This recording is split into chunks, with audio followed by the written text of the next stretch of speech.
Welcome to Digital Literacy, a guide to using technology and journalism.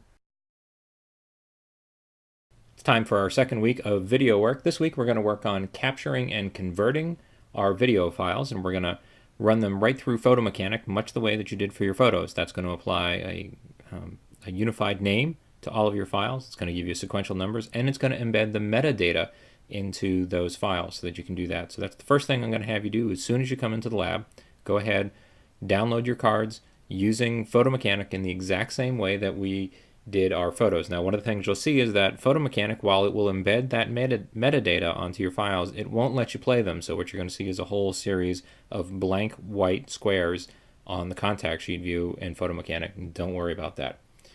Our second goal for this week is going to be to understand the process of converting files and beginning the editing sequence. And then the last thing we're going to do is a little bit of practice. All right, so the first thing that we're going to do is you're going to go ahead, you're going to download your files, and you're going to get them ready to go. And I have already done that.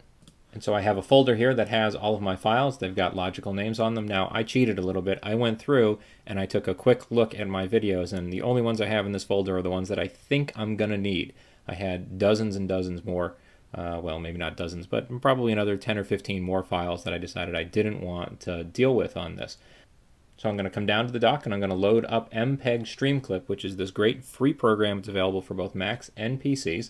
And what it's going to allow me to do is do this conversion. So I'm just going to come in and do a select all, because I'm actually going to grab all of these at once, all of these individual clips, and I'm just going to drag them into MPEG Streamclip.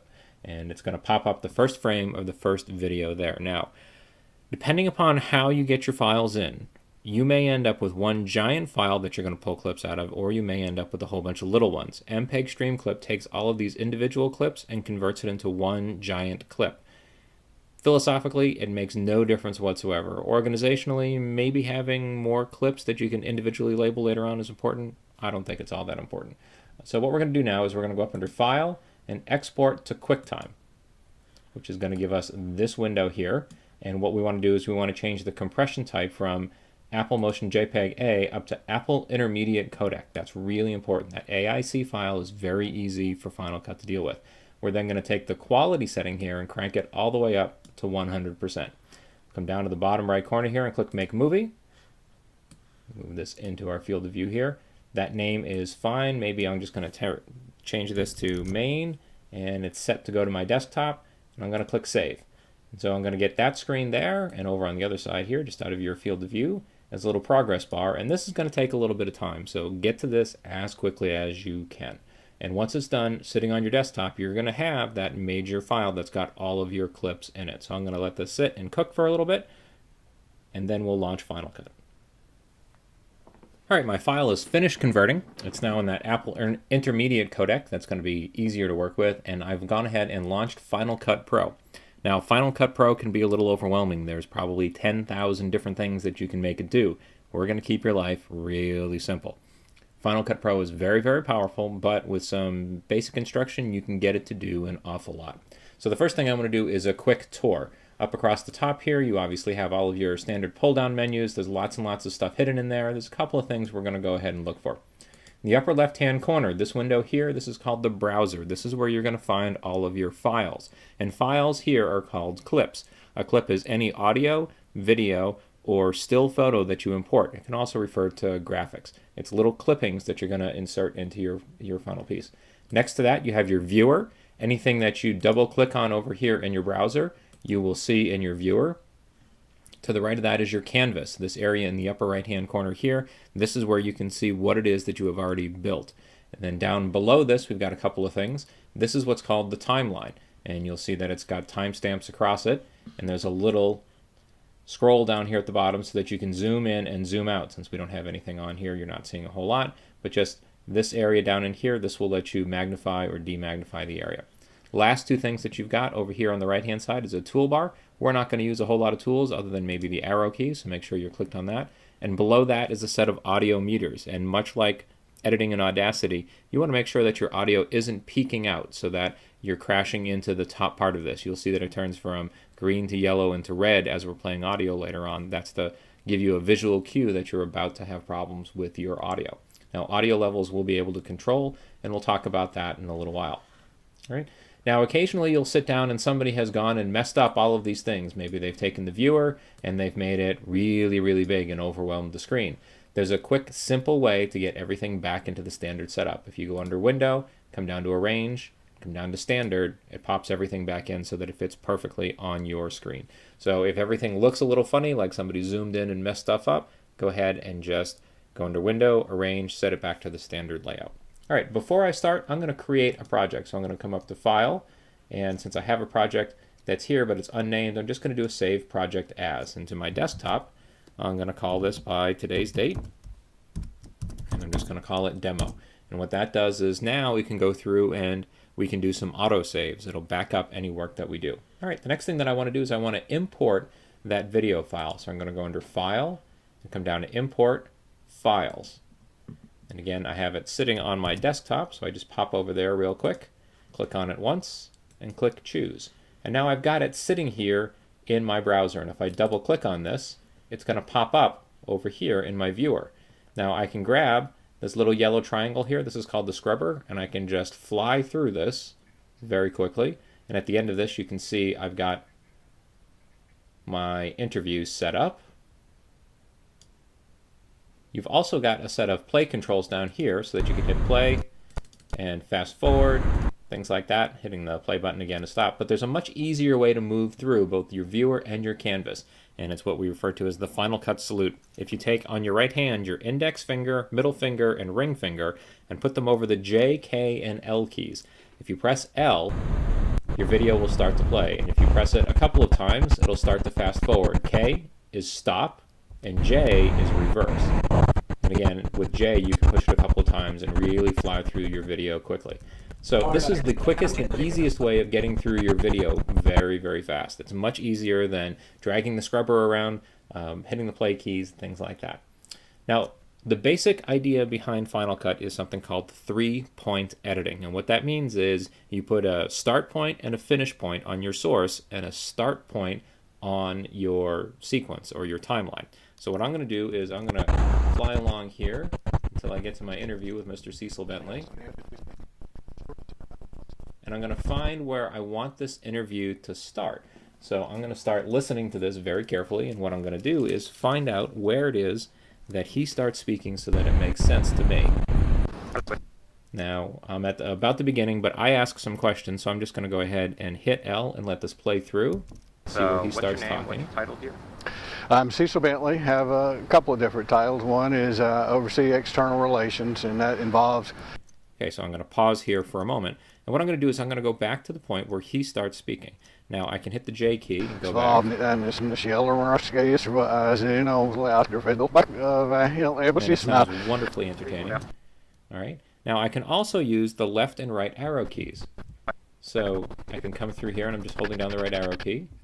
And I'm going to look for him to start speaking. And let's look for a moment when his eyes are open. Now, I asked him to pause a little bit between my question and his response so that I'd be able to get some space in there. Now, 3-point editing. Aside from J, K, and L on the keyboard, the next two most important keys are I and O for an in point where our clip is going to begin, and an out point of where it's going to finish. So I'm going to hit I, and you're going to see I get a little triangle there. That's telling me that's where this clip is going to start. So now let's hit play. I'm Cecil Bentley. Have a couple of different titles. One is oversee external relations, and that involves corporate services and corporate relations. But also, I'm assistant director for the Cox Institute for News Management Study, which involves the college editor seminar we hold every summer. To the end there.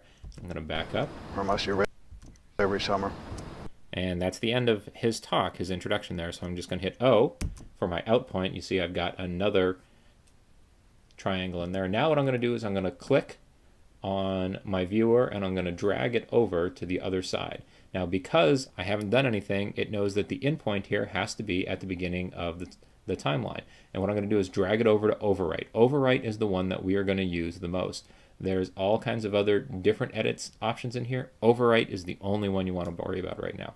It's going to ask me if I want to modify this for the clip settings, and I want to click yes so that everything fits together. And now you can see down here on the timeline, I have my first clip. And again, I have a scrubber over here. I can come and drag this and take a look at it. And now I can come down along the bottom where I've got my zoom control for the timeline, and I can make this slightly more reasonable. because we were zoomed way, way in. All right, so now I've got that clip sitting on the timeline. Now there he talks about being the director of the management seminar for college news editors. I know a little bit later in this clip, I'm just going to click on my viewer again, because I ask him a second question in here, but I actually want the third response that he gives me next. It's going to come up someplace in here.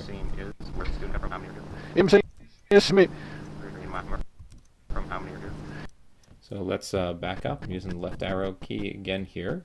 I'm going to put an endpoint in there. IMSCENE is a management seminar for college news editors. It's funded by the Cox Institute, as I mentioned earlier.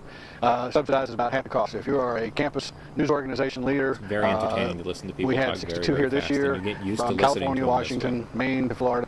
And the underlying goal for all of it is leadership. But multimedia is part of pushing that back at those news organizations to think multi-platform, not just words on print anymore. And so from that, the students come, they spend a day, and we first day talk primarily leadership and management tools. The second day is journalism. Third day is the multimedia we were discussing. Fourth day we go to Atlanta and then we visit with producers and reporters there at CNN, and then we close it out. Okay, and there's the end. Let's just back up a little, make sure we're right at the end. Might as well close it out. All right, and I'm going to hit an out point there, and then over here I'm going to click on the canvas on the right hand side, and I can use the scrubber down here, and you'll see that it will snap to the last frame. I want to put an in point there, so again, just add an eye. And then I'm going to drag this over, overwrite it, and it's going to add that second clip on there. Now, again, I'm going to zoom us back out so that we get a better view of what's going on here. But you can see I've got my two clips down here, and there's one more section in there that I want to add, and then I'll be done with the audio for my interview. So I'm going to slide back into here. I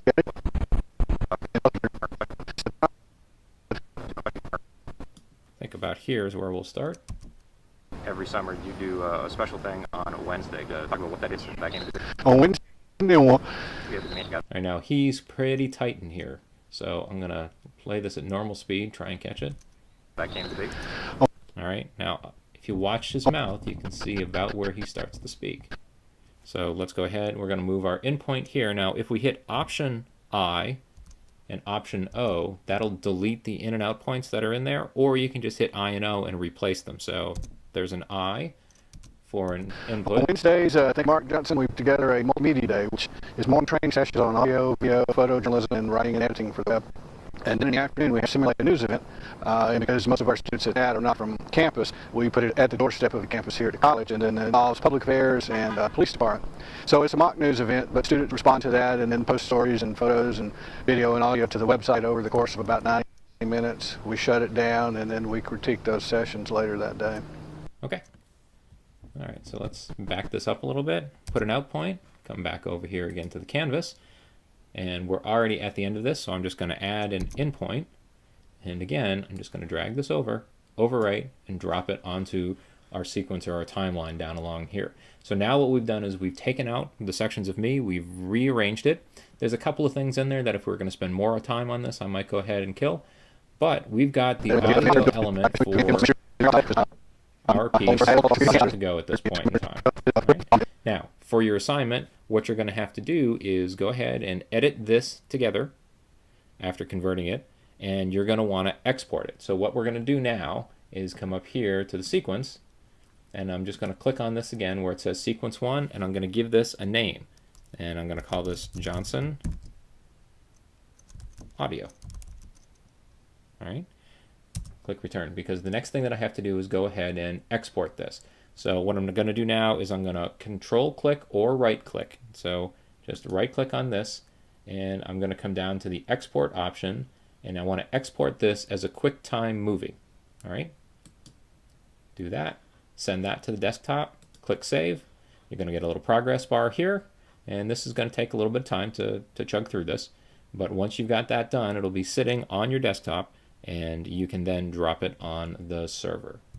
All right, let's go through our vocab for this week. The first thing that you're going to want to remember is J, K, and L.